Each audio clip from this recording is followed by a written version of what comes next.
fifaliana ho antsika indray no tafaraka ao anatin'izao fifampitondrana mbavaka izao.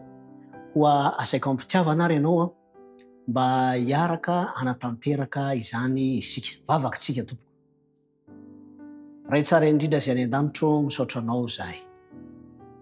Isaoranay anao ny fitondranao mahasoa izay ahafahanay indray mbola manana tompo-pahavelomana afaka miombo-bavaka eto.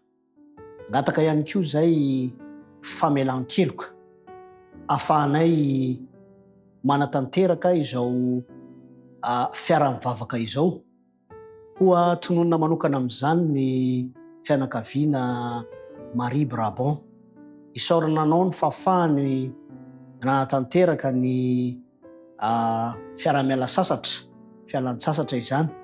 Ka raha andeha hitodi-doha izy ireo dia mba tahaka ny tantananao azy ireo tompo no hitantananao azy koa hamonjy ny toeram-ponenany indray.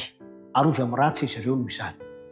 Vavaka manokana koa zay ho an'ny Madame Jeanne zay manana olana eo amin'ny sehatra ara-pahasalamana dia ny vavony izany. Mety efa natao ny fitsaboana isan-karazany fa mangataka tompo mba hidiranao an-tsehatra manokana kasihinao izany mpanomponao izany mba hananany fahasalamana indray. Ao ihany koa ny namanay Madame Antriniainy. Tompo malalo, manana faniriana izy hanatsara kokoa ny fifandraisany aminao. Isaoranay anao ny fahafahana mahatsapa izany tanjona tsara ara-panahy izany. Koa tanterao aminy tompo izany faniriana tsara izany. Fatonona ny vavaka ao amin'ny anaran'i Jesosy Kristy. Amen.